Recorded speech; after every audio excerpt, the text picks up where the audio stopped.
अस्सलाम वालेकुम। नजर नजर में उतरना कमाल होता है, नफ्स नफ्स में बिखरना कमाल होता है। बुलंदियों पे पहुंचना कोई कमाल नहीं, बुलंदियों पे ठहरना कमाल है। किसी को यकीन ना हो तो पता कर लीजिए, महाराष्ट्र में जो शिवसेना हमारी इतनी बड़ी दुश्मन है, आज उसी शिवसेना की गोद में बैठकर खेल रही है समाजवादी पार्टी। जाके पता कर लीजिए, समाजवादी पार्टी के 2 विधायक हैं जो शिवसेना के साथ अलायंस करके सरकार में मजे लूट रहे हैं। जिसको संसद रत्न का अवार्ड मिला हो अखिलेश यादव, उनके अब्बा जान, उनके चचा जान, पूरे खानदान सांसद और विधायक बना। किसी को अवार्ड मिला हो तो बताओ। जिसको इतना बेहतरीन लीडर, इतना हसीन, इतना अच्छा पढ़ा लिखा, समझदार, हर मामले में बेबाकी से, उस पर भी आपको शक है। अगर ऐसे ही आप शक करते रहे, अगर इसी तरह की आप गोली खाते रहे, तो आने वाली जो तुम्हारी नस्ल है वो भी खत्म हो जाएगी, लेकिन आपकी सोच नहीं बदलेगी। सोच बदलना है तो एमआईएम की तरफ आओ, और अगर वही पुरानी जिंदगी जीने हैं तो मैं आपके लिए कुछ नहीं कर सकता।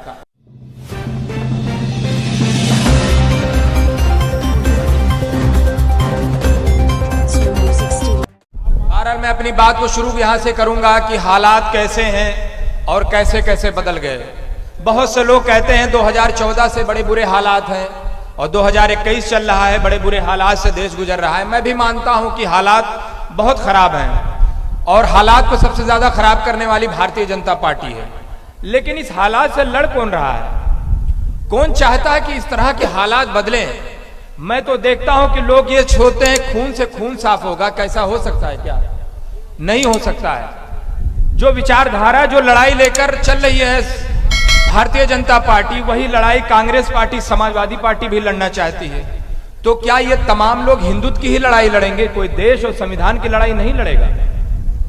क्या आप ये सोचते हैं कि जो काम भाजपा कर रहे वही काम हम करेंगे, तो फिर तुम्हारे और में फर्क क्या रह जाएगा? यही तब्दीली लाने के लिए एमआईएम आई है, यही सोच पैदा करने के लिए एमआईएम आई है। हम ये बार बार कहते हैं कि हमारी सोच, हमारी फिक्र, हमारा मामला इन तमाम लोगों से अलग है।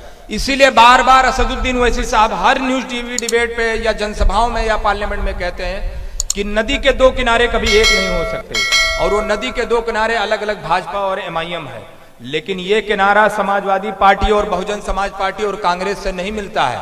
अगर किसी को यकीन ना हो तो पता कर लीजिए, महाराष्ट्र में जो शिवसेना हमारी इतनी बड़ी दुश्मन है, आज उसी शिवसेना की गोद में बैठकर खेल रही है समाजवादी पार्टी। जाके पता कर लीजिए, समाजवादी पार्टी के 2 विधायक हैं जो शिवसेना के साथ अलायंस करके सरकार में मजे लूट रहे हैं। कुर्सी से विधायक फरीद महमूद किदवाई थे, बाराबंकी समाजवादी पार्टी का गढ़ था। यही बहराइच से कई विधायक थे, गोंडा से थे। ऐसे मिला के सैकड़ों ऐसे हमारे हिंदू विधायक थे जो मुसलमानों के वोटों से विधायक बने, और ऐसे 45 नहीं 49 विधायक ऐसे थे जो समाजवादी पार्टी के बैनर तले से बने। मुजफ्फरनगर जल गया। आजादी के बाद सबसे ज्यादा पलायन अगर कभी हुआ तो मुजफ्फरनगर में हुआ। सरकार किसकी थी? आपके मनपसंद की, हमारे मनपसंद की थी। मारा कौन गया? आप मारे गए। सेंट्रल में किसकी सरकार थी मालूम है? कांग्रेस पार्टी की थी, जहां आपका समर्थन था। उसके बावजूद भी हुआ, लेकिन आप नहीं रोक पाए।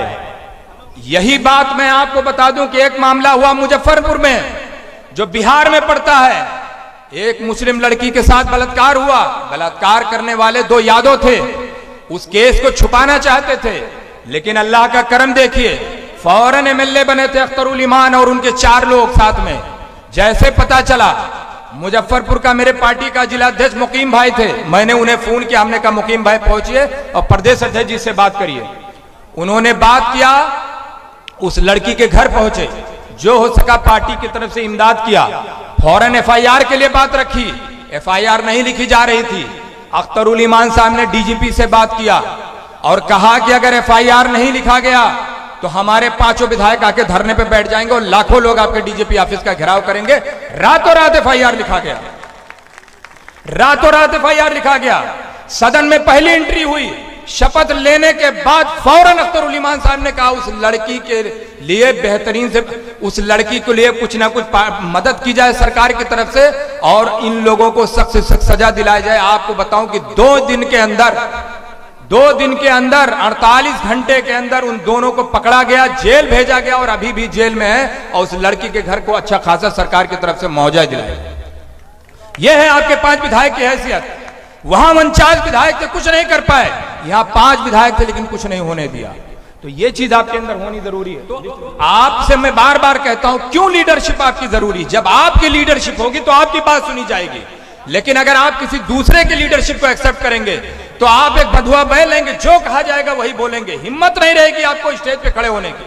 किसी भी मुसलमान दाढ़ी वाले को समाजवादी पार्टी का स्टेज पे खड़ा किया नहीं जा रहा है, आपका नाम तक नहीं लिया जा रहा है। और कहा जाता है भाजपा को हराना तुम्हारे बाप का ठेका हम लिए हैं क्या? भाजपा को हराने सिर्फ हमारी जिम्मेदारी है, वोट तुम्हारे लोग दें और भाजपा को हम हराएं। अब ये नहीं चलेगा। भाजपा को आप हराइए 10 साल तक, हम बैठ के तमाशा देखेंगे। बहरहाल आपके बीच में मौलाना असद जमाल साहब थे। कितनी खूबसूरत बात वो कह के गए अपनी चंद मिनट में। उन्होंने कहा कि जब तक आप अपना लीडर तस्लीम नहीं करोगे, जैसे आप मस्जिद में नमाज पढ़ने जाते हो, जब तक एक इमाम के पीछे नहीं खड़े होते हैं, अगर उसी के साथ 2 इमाम खड़े हो जाएं तो एक रुकू में रहेगा, एक सजदे में रहेगा। वैसे ही आपकी हालत बन गई है कि आप सोनिया गांधी को भी लीडर मानते हैं, मायावती को भी मानते हैं, अखिलेश को भी मानते हैं। तो 3-3 लीडर मानने से तो मुस्तकबिल का हल नहीं निकलने वाला आपके। अगर आपको बेहतरीन लीडर मानना है, इमामत अगर पकड़नी है, अगर अमीर मानना है, तो वैसे हिसाब से बेहतरीन लीडर नहीं। मैं चैलेंज के साथ कहता हूं, पूरे हिंदुस्तान में किसी को बुला लीजिए, अगर वैसे हिसाब से बेहतरीन कोई लीडर हो तो हम तमाम लोग उनके साथ चलने के लिए तैयार। तो अगर ये सारी चीजें सनद है आपके लिए तो अमल करना चाहिए। इससे पहले कि अंधेरा हो जाए, जुगनुओं तुमको ही चांद उगाना होगा। बहरहाल मैं अपनी बात को आगे बढ़ाऊं और एक नाम सिर्फ मेरे पास है, उससे पहले मैं आपको बता दूं, एक बहुत अच्छी बात आप लोगों को बता दें, बहुत जरूरी है ये बताना कि लोग आपसे 2 चीजों का इल्जाम बहुत लगाते हैं। एक तो कहते हैं कि वैसी साहब भाजपा के एजेंट है। अच्छा, अभी साबित करने में आ जाए तो नानी मर जाएंगे अच्छे, लेकिन साबित नहीं कर पाओगे। नस्लें खत्म हो जाएंगी लेकिन कर नहीं पाओगे। इल्जाम लगाना आसान होता है, साबित करना बहुत मुश्किल। दूसरा एक नया इल्जाम आया है आपके पास, वो आया है कि वैसी साहब जेल क्यों नहीं जाते, इसीलिए भाजपा के एजेंट है। मुझसे भी एक आदमी ने सवाल किया था और वो अभी माशाल्लाह पत्रकार ही थे, अच्छे थे बेचारे, और बिहार से लेकर यूपी तक कवरेज करते हैं। तो बोले जेल क्यों नहीं जाते? तो हमने कहा राष्ट्रीय अध्यक्ष की तुलना राष्ट्रीय अध्यक्ष से कीजिए तो मैं जवाब दूं। बोले हाँ ये बात तो सही। हमने कहा वैसी साहब क्या कहें राष्ट्रीय अध्यक्ष है? तो हमने कहा आप एग्जाम्पल किसका दे? तो आजम खां का, शहाबुद्दीन साहब का, अतीक अहमद का। आप एग्जाम्पल दीजिए अखिलेश यादव का, मायावती का, सोनिया गांधी का, ओवैसी साहब का, तो मैं मानूं। सोनिया गांधी क्यों नहीं जेल जाती? उनके ऊपर भी केस है। मायावती क्यों नहीं जेल जाती? उनके ऊपर भी केस है। अखिलेश यादव क्यों नहीं जाते? उनके ऊपर भी मुकदमा है। मुलायम सिंह यादव क्यों नहीं जाते? उनके ऊपर भी मुकदमा है। ओवैसी साहब भी सिर्फ जेल जाए का?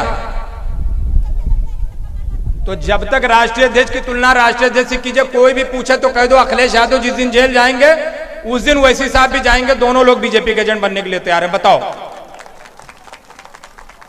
ये सब झूठ है, प्रोपोगंडा है। जब तक आप कामयाब नहीं होंगे इस तरह के इल्जाम आपको सहना पड़ेगा। जिस दिन आप कामयाब हो जाएंगे आपके पास घुटनों के बल चल के आएंगे। चैलेंज करता हूं मैं, आप थोड़ी सी अपनी ताकत तो दिखाइए। राजभर ने थोड़ी सी ताकत दिखाई, 18 साल पुरानी पार्टी है। अखिलेश यादव भी अलायंस में लेने तैयार है, और भाजपा भी। थोड़ा सा मुत्तहिद हो जाइए। जितनी सारी पार्टियां घुटने के बल चल के दारुसलाम ना जाके अलायंस की बात की तो नाम बदल दूंगा अपना, लेकिन थोड़ा सा तो मुत्तहिद हो जाओ मेरे भाई। और इतना बेहतरीन लीडर पूरी दुनिया में नहीं किसी को मिलने वाला यार।